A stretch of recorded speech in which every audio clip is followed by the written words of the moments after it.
The rain had already begun its slow descent upon the border town of Carlisle when Lady Eleanor Hargrave stepped from the carriage, her figure swallowed in the heavy folds of morning black. The slick stones glistened beneath her feet, catching the faint gaslight in trembling shards, as though the very earth paused to listen to the whisper of her arrival. Her gloves, damp from the long journey north, clung to her skin, and for a fleeting moment she wished she could dissolve into the drifting mist, unseen and unremembered. But widows were rarely granted invisibility, and the English aristocracy had a talent for ensuring that grief, especially inconvenient grief, never passed without scrutiny. The first sting of humiliation came swiftly. As the handlers wrestled with her trunk, its leather softened by years of careful upkeep, two ladies wrapped in shawls stopped within earshot. They spoke in the tone of those who savored the misfortune of others, pretending civility while carving wounds with precision. Eleanor had barely taken 3 steps before she heard her husband's name, spoken with a pity that felt like poison. Lord Hargrave, once lauded for his bravery in the early campaigns, had gambled away his fortune in ventures that failed as surely as his health, leaving her with debts tethered to a world she had never chosen. Now these women dissected her miseries as though they were reading aloud from a scandal sheet, remarking that she must be traveling north to entreat the mercy of the Highland Duke. One whispered with theatrical softness that widows of modest appeal often resorted to desperate measures. Eleanor's cheeks warmed beneath her veil, but she did not turn. Pride, though battered, had not abandoned her entirely. She reminded herself of the purpose that had driven her to leave London's cold drawing-rooms and colder stares. She must settle the debt owed to Clan MacBray, or risk losing the modest estate left to her younger sister. The journey was not heroic. It was necessary, urgent, and entirely absent of the romantic notions those gossiping women snickered over. Eleanor had written to the Duke in advance, requesting only a brief audience. His reply, written with the brevity of a military man, granted her a fortnight. She had no illusions regarding the welcome she might receive. She was English, a widow, and penniless, 3 conditions that rarely invited warmth. The station grounds felt increasingly oppressive as she waited for the coach that would take her into Scotland's rugged interior. She clutched her reticule as though it contained something precious, though it carried only her letter of permission and the last of her husband's official papers. A gust of wind pressed her veil against her face, forcing her to lift a hand to steady it. Her fingers trembled, not from the cold, but from the cruel awareness that she was stepping further into a world where she had no protector, no title worth speaking of, and no certainty that her dignity would survive intact. The coach rattled northward, the landscape growing wilder with every mile. Heather-covered hills rose like solemn guardians, and the sky, vast and indifferent, shifted from pewter to shadowed violet as the afternoon waned. Eleanor sat rigidly, conscious of every jolt in the road. Her fellow passengers were quiet folk, a farmer with a sack of turnips, a stoic woman nursing a sleeping child, and an elderly man whose eyes seemed fixed on memories no one else could see. None spared her a second glance, for which she silently offered thanks. Her peace, however, was short-lived. Near a small village nestled between steep, wind-battered ridges, the carriage lurched violently. An agonized cry erupted from the wheel as it splintered against a jagged stone. Eleanor grasped the window frame as the coach heaved to one side, and only the quick reflex of the farmer prevented her from tumbling into the aisle. Outside, rain struck the coach roof like a scatter of thrown pebbles. Servants scrambled to assess the damage, their voices rising in frustration. Passengers disembarked, braving the downpour with resigned sighs. Eleanor stepped into the mud, feeling it seep into the hem of her gown. Villagers gathered beneath their eaves, murmuring among themselves. More than a few eyes fixed on her, some curious, some cautious. She recognized the flicker of judgment not as cruelty but as instinct. In regions where reputation traveled faster than mail coaches, a solitary Englishwoman in widow's garb was not easily disregarded. And when one villager muttered that she must be bound for Dunrannoch, Eleanor's lungs tightened. She felt exposed, an intruder marked before she'd even arrived. A horse approached at a measured pace, its hooves slicing through the puddled earth. The rider, a tall man cloaked in charcoal wool, pulled to a stop beside the broken carriage. His presence shifted the atmosphere at once. Conversations dulled, and even the rain seemed momentarily less insistent. He dismounted with the ease of someone accustomed to command, his boots landing squarely upon the uneven ground. He assessed the damaged wheel with swift, practiced eyes before calling to the servants, his voice low but undeniably authoritative. Though his accent bore the roughened music of the Highlands, his manner was one of restrained precision. Eleanor stood still, uncertain whether she should step forward or remain invisible. The rider did not look at her immediately. He gave instructions, inspected the axle, and shouldered part of the weight as the wheel was reset. Only when the work was done, when the servants bowed their thanks and the passengers watched in awe, did he finally raise his head. His gaze, steady and unreadable, met hers through the rain. For a brief, bewildering instant, she felt as though he saw directly through her sodden veil into the exhaustion she had fought so desperately to conceal. No words passed between them. He gave a curt nod, a gesture neither warm nor dismissive, and remounted his horse. The villagers parted instinctively as he urged the animal forward. Eleanor turned to follow his departure, uncertain why the brief exchange unsettled her so profoundly. She had expected hostility or pity, not silent acknowledgment from a stranger whose very bearing seemed carved from the rugged landscape around them. When the carriage was repaired and the journey resumed, Eleanor could not shake the image of the rider's rain-darkened silhouette. It lingered with her long after night fell, weaving itself into the uneasy thoughts that had accompanied her since London. She told herself he was simply a Highland gentleman accustomed to assisting travelers in need. Yet something about the confidence of his movements, the unspoken assurance in his gaze, suggested that he was no ordinary passer-by. By the time the coach crested the ridge overlooking Dunranach's vast, torchlit estate, Eleanor understood two things clearly. Her arrival would not be quiet, and the world she was about to enter would demand every ounce of courage she possessed. What she did not yet grasp, what she could not have fathomed, was that the stranger in the storm would soon become the axis upon which her entire fate would turn. The gates of Dunranach rose from the mist like the ribs of some ancient beast, their ironwork cold and resolute against the fading light. Eleanor felt the full weight of her journey as the carriage passed under them, yet she straightened her spine, unwilling to let fatigue diminish her resolve. The estate stretched across the Highland Valley with an austere grandeur, every stone bearing the memory of countless generations. She sensed that each footstep she took here would be measured, interpreted, and possibly resented. It was not fear that tightened her throat, but the anticipation of meeting the man whose goodwill could alter the course of her life.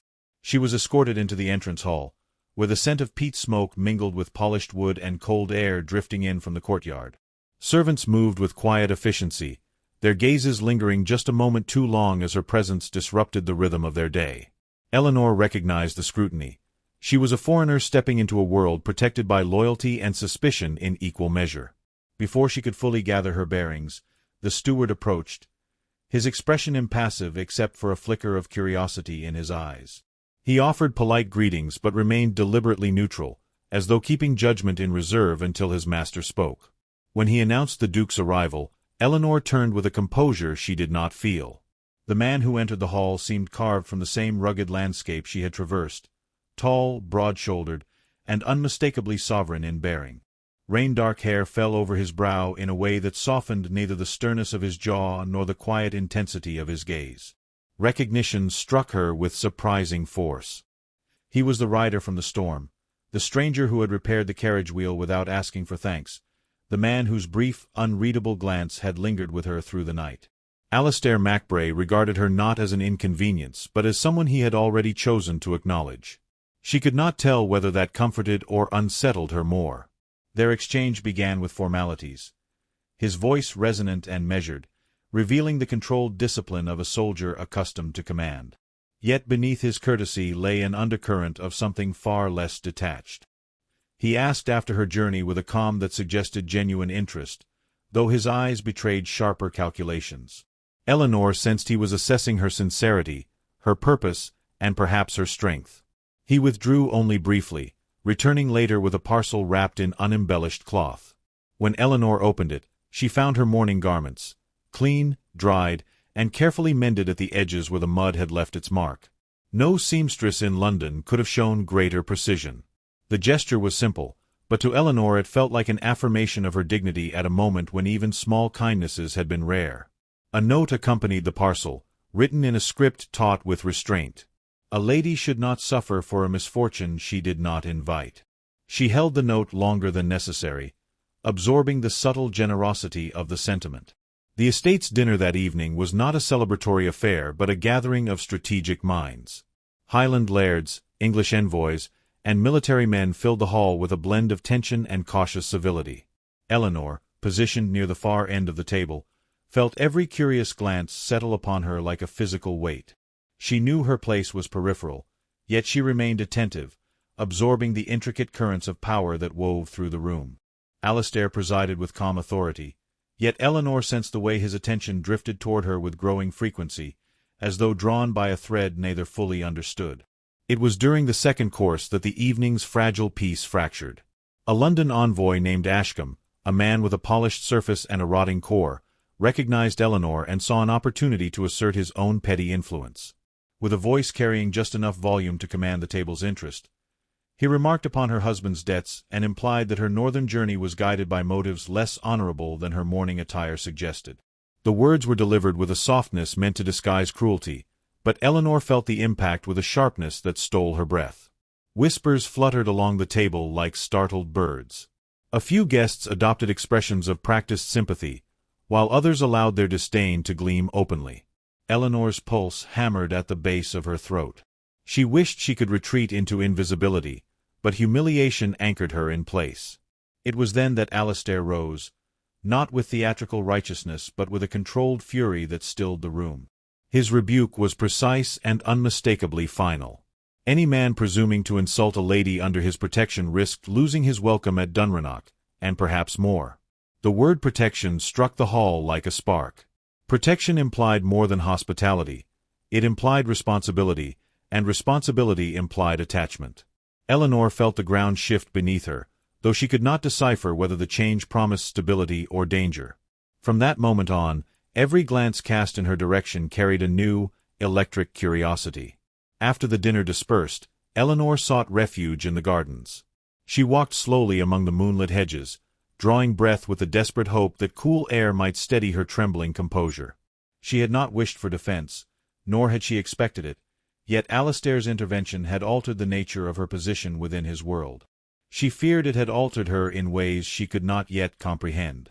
The soft crunch of gravel announced his presence before he spoke. He approached with the quiet confidence of a man unaccustomed to being questioned, yet he did not impose himself upon her solitude. Instead, he paused beside her, allowing the silence to settle with surprising gentleness. When he finally addressed her, his words carried none of the stern force he had shown at dinner. He asked whether she was injured by Ashcombe's remarks, and Eleanor, caught between gratitude and caution, admitted the truth with measured honesty. Their conversation unfolded with an intimacy far deeper than the distance between them suggested. They spoke of grief without naming it fully, of burdens carried without complaint, and of duties that bound them more tightly than chains. Every word felt like a bridge laid between two distant worlds. When Eleanor's veil fluttered in a sudden breeze and he reached to steady it, their fingers brushed, an accidental touch that ignited a quiet, dangerous awareness.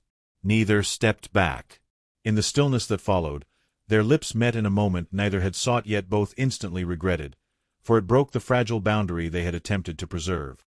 When they finally parted, breath unsteady, neither spoke of the kiss.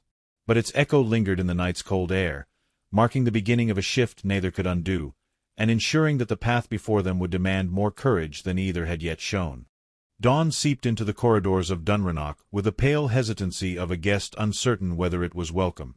Eleanor stood at her chamber window as the first ribbons of light unfurled across the moor, their faint glow revealing the quiet turmoil etched into her reflection in the glass.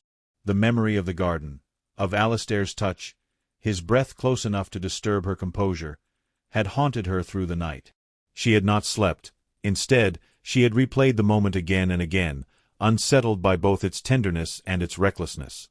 One stolen kiss, however unintentional, could shatter what little security she possessed. Yet part of her feared the greater danger lay not in the act itself, but in how deeply she felt it. Her dread sharpened when the first whispers reached her. A servant's sidelong glance, a pair of maids murmuring just out of earshot, a footman whose bow carried a hint too much curiosity, all threads of rumor weaving themselves into a net she could not escape.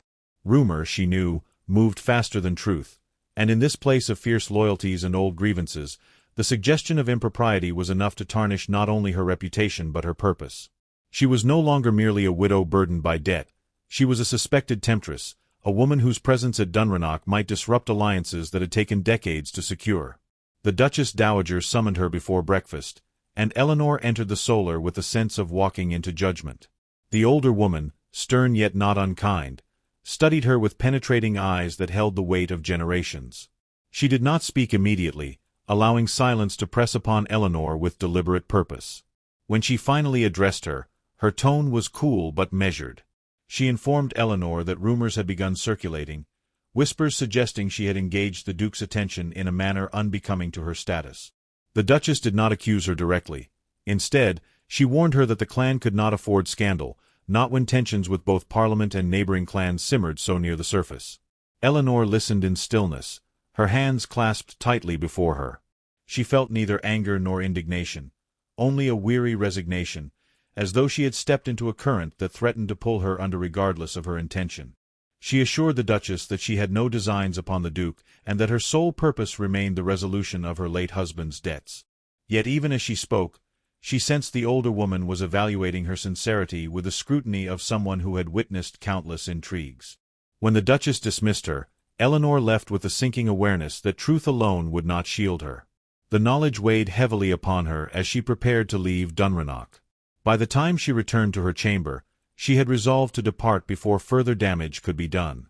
She wrote a letter to the Duke, requesting forgiveness only for part of the debt and explaining her plan to sell her London townhouse to settle the remainder. She wrote with meticulous care, choosing each phrase to convey dignity without supplication. When the letter was complete, she sealed it with the last of her wax and placed it atop her trunk. Her hands trembled slightly, but the decision brought a slender thread of clarity. Leaving was the only way to preserve both the Duke's standing and her own fragile honor. Yet fate rarely aligned with her intentions. As she descended the stone staircase to deliver the letter to the steward, Alastair appeared at the foot of the steps, as though summoned by her turmoil. The early light cast him in stark relief, emphasizing the quiet power of his stance and the controlled intensity of his expression. He studied her closely, noting the traveling cloak draped over her arm, the weary determination in her eyes. Without asking permission, he gestured for her to follow him into a nearby chamber. The map room was dim, its only illumination a pair of candles flickering atop a table littered with parchments. Here, surrounded by charts and histories, Eleanor felt exposed in a way far deeper than physical proximity could cause. Alastair closed the door gently behind them, then turned to face her with a calm that belied the tension coiling beneath his composure. He asked why she was leaving, his voice quiet but unyielding. Eleanor met his gaze with as much dignity as she could muster. She told him the truth, that she could not remain while whispers tarnished his reputation, that her presence brought him no advantage, only danger. Her voice wavered slightly when she admitted she feared becoming the subject of ridicule, not only for herself but for those connected to her. She spoke of her sister's prospects, her dwindling resources, the precariousness of her position as a widow with no protector. Every confession felt like peeling away another layer of the armor she had so carefully constructed. Alastair listened with unbroken attention, his expression darkening with each word. When she finished, he stepped closer, the movement slow and deliberate, as though giving her every opportunity to retreat. She did not. His voice, when it came, held a rough earnestness that startled her. He told her that the whispers did not sway him, that he had long ceased caring for the petty murmurs of men who mistook gossip for truth. What he feared, he confessed, was the possibility of losing the first moment of authenticity he had felt in years. Eleanor's breath caught. She had expected duty, irritation, perhaps even disappointment, but not this stark sincerity. She felt her defenses falter, replaced by an ache she scarcely understood. She found herself admitting, in a whisper barely audible, that the kiss had unsettled her not only because of the danger it posed, but because it had awakened a part of her she had believed long buried. She did not elaborate, yet her meaning hung in the dim air like a fragile truth neither could dismiss. Silence enveloped them, the kind that binds two souls in a suspended moment where consequences cease to matter. And yet, neither reached for the other. Instead, Alastair turned to the maps, tracing the route from Dunrannoch to Edinburgh with a steady finger. He declared his intention to escort her personally, ensuring her safety and negotiating her debts with fairness that had been denied her elsewhere. Eleanor protested, insisting such an action would only deepen suspicion, but he dismissed the argument with calm finality. His decision, he said, was made not from obligation, but from conviction. As the candlelight wavered between them, Eleanor felt her resolve shift. Something in his determination, quiet yet unwavering, restored a measure of strength to her own spirit. She realized that leaving would not save them from scrutiny, it would merely surrender both of them to the dictates of others. Staying by his side, even briefly, might expose them to risk, but it also offered a path forged not by fear, but by truth. When she finally nodded, the acceptance was small yet profound. Alistair's expression did not change, but a subtle easing in his posture told her he recognized the significance of her choice. They stood together in the dim chamber, two souls bound not by circumstance alone, but by the growing certainty that their lives had begun to entwine long before either had spoken a word of confession. And though the hour was early and the journey ahead fraught with uncertainty, Eleanor felt, for the first time since her arrival, that the path before her might lead not only toward resolution, but toward something far more treacherous, and far more precious. The dawn broke with a pallid gentleness over Dunrannoch as Eleanor stepped onto the terrace, her breath drifting pale and uncertain in the Highland chill. She felt the aftershocks of the previous night's confession still humming in her chest, as though her very ribs remembered the tremor of speaking her heart aloud. Sleep had eluded her, not from shame but from an unsettling sense of calm, a peace she knew society would call dangerous. Yet within the stone embrace of the estate, she sensed a promise forming, frail but radiant, like a candle untouched by draught. She knew the world beyond would be merciless once it learned of her indiscretion, but for now she allowed herself a moment of quiet, suspended between fear and fragile hope. Alistair joined her with the quiet tread of a man long practiced in carrying burdens without display. When he murmured her name, she turned to find an unguarded softness in his expression, a vulnerability she suspected few had ever glimpsed. He asked whether she had rested, and though she attempted to claim she had, the truth must have been plain in her eyes. Still, he did not chide her. Instead he offered a gentleness that felt like sunlight through storm clouds, warming parts of her she had believed numb beyond revival. They stood together in silence for several breaths, the shared stillness more intimate than any embrace. A knock interrupted them. A footman stood at the terrace door, his posture taut with discomfort, and extended a sealed letter. Eleanor recognized the slanted hand instantly. Lord Farnham, her late husband's cousin, a man whose polite solicitude masked unyielding ambition. The letter's contents were blunt and merciless. Rumors of her impropriety, whispers of stolen moments with a Scottish duke, had already reached London. She was instructed to return at once to preserve what remained of her reputation. If she delayed, Farnham warned, he would be forced to intervene on behalf of the family's dignity. As she handed the letter to Alistair, she felt her pulse throb faintly beneath her skin like a trapped bird. His jaw tightened as he read, yet he remained silent for a long, heavy moment.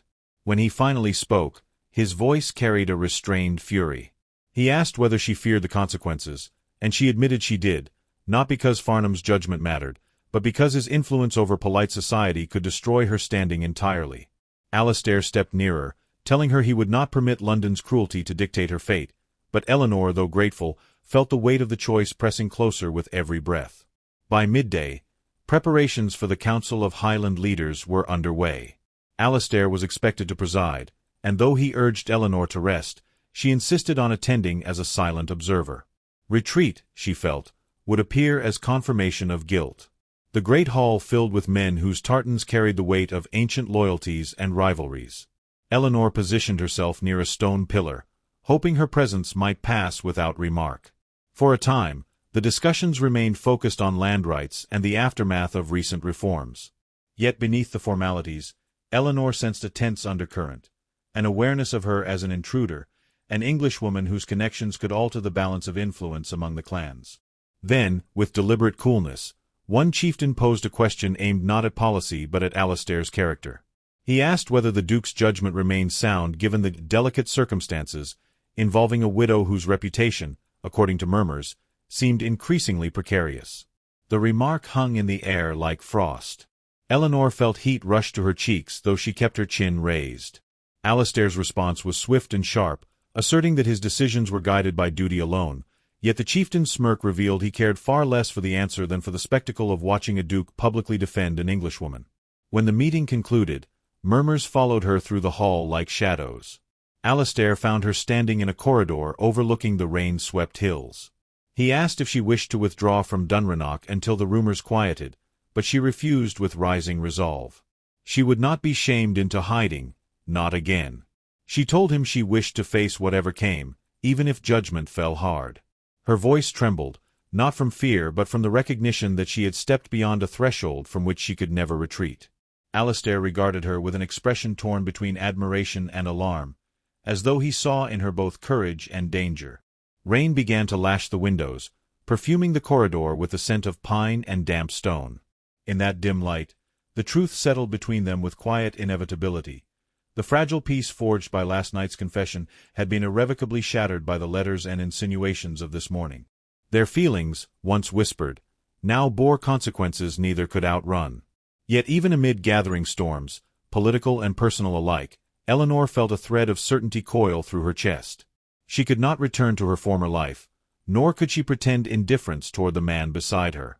Outside, thunder rumbled across the hills as though the land itself offered a warning. But Eleanor, standing beside Alastair in the trembling half-light, felt only the extraordinary clarity of a woman who had finally recognized her own truth. The world beyond might soon close in upon them with merciless precision, yet for this fleeting moment she felt unafraid. Whatever awaited, she would face it as herself, without pretense or apology, and with a courage she had not known she possessed. As the storm deepened, Alastair reached for her hand, not in a gesture of possession but of solidarity, and for a heartbeat she allowed herself the indulgence of leaning into his quiet strength. The future remained perilous, crowded with obligations, debts, and sharp-eyed observers eager to see them fall.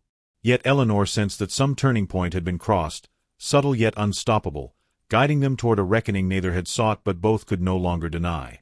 In that fragile space, their choices began to weave a destiny neither fully understood yet.